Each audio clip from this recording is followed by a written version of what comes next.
Hallo miteinander, das da Heiner ist ein Muck. Wir Schwaben sagen zu einer Stubenfliege Muck.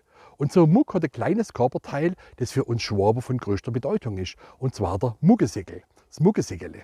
Das ist das Fortpflanzungsorgan der Stubenfliege. Wenn wir irgendwas noch rumbasteln oder rum, dann sagen wir oft noch, du hast noch ein Muggensäckli genommen oder ein Muggensäckli rum, noch passt das. Jetzt hat sich aber ein Entomologe aus Stuttgart die Frage gestellt, wie groß ist denn eigentlich so ein Muggensäckli? Ein Entomologe hat nichts mit Ente zu tun, das ist ein Insektenforscher. Und dieser Insektenforscher hat tatsächlich dieses Fortpflanzungsorgan der Fliege vermessen. Und ist auf eine durchschnittliche Länge von 0,22 mm gekommen. Bei einer durchschnittlichen Körpergröße von der Fliege von 7 mm. Also 0,22 mm ist jetzt die durchschnittliche Länge eines Muggensegels.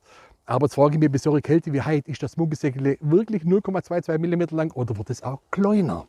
Oder der Urheber dieser Maßangabe, Muggensegel, hat der vielleicht gar nicht die Länge des Muggensegels gewollt, sondern der Durchmesser? Das sind alles Fragen, die können wir nicht beantworten, die kann wahrscheinlich niemand beantworten. Das ist auch egal, weil ein Muggensegel ist halt ein Muggensegel und soll auch ein Muggensegel bleiben.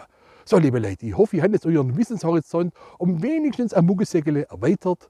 Macht's gut, bis zum nächsten Mal. Tschüss und Ade.